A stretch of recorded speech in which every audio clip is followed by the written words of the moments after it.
గత 10 ఏళ్లలో రాష్ట్రంలో జరిగిన భూదాన భూముల అన్యాక్రాంతంపై హైకోర్టు సిట్టింగ్ జడ్జితో ఉన్నత స్థాయి విచారణ జరిపించాలని అఖిల భారత సర్వే సేవా సంఘం మేనేజింగ్ ట్రస్టీ అఖిల భారత సర్వోదయ మండలి విజ్ఞప్తి చేసింది. అవకతవకలకి పాల్పడిన వారిపై కఠిన చర్యలు తీసుకుని అన్యాక్రాంతమైన భూదాన్ భూముల్ని పరిరక్షించాలని అఖిల భారత సర్వోదయ మండలి జాతీయ అధ్యక్షుడు వెదిరే అరవింద్ రెడ్డి డిమాండ్ చేశారు. గురువారం బషీర్బాగ్ ప్రెస్ క్లబ్ లో నిర్వహించిన మీడియా సమావేశంలో వారు మాట్లాడారు.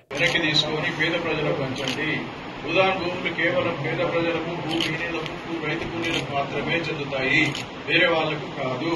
ఇది మా ఏతులెట్టి దండాలు పెడుతున్నాం గవర్నమెంట్ కు మరియు జ్యుడిషియరీ సిస్టమ్ కు.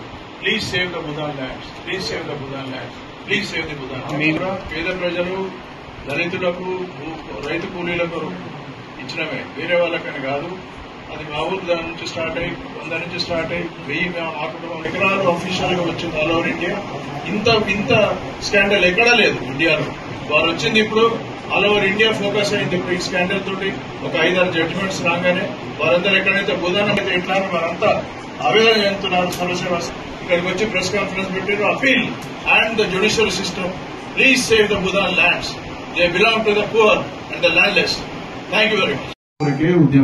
భూదాన్ ఉద్యమం వచ్చింది భూమిహీనులు, దళితులు మరి రైతు కూలీల కొరకే వచ్చింది. అది వేరే వాళ్ళకు భూమి ఇస్తానికి లేదు. సుప్రీంకోర్టు ఆర్డర్స్ కూడా ఉన్నాయి.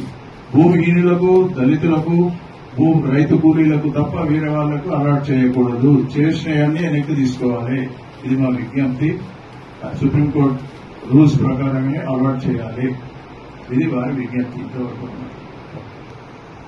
అదే రాజేందర్ రెడ్డి టైంలో జరిగిన అన్యాక్రాంతాన్ని సిట్టింగ్ జడ్జి చేత ఎంక్వైరీ జరిపించాలని వారు కోరుతున్నారు ప్రభుత్వం.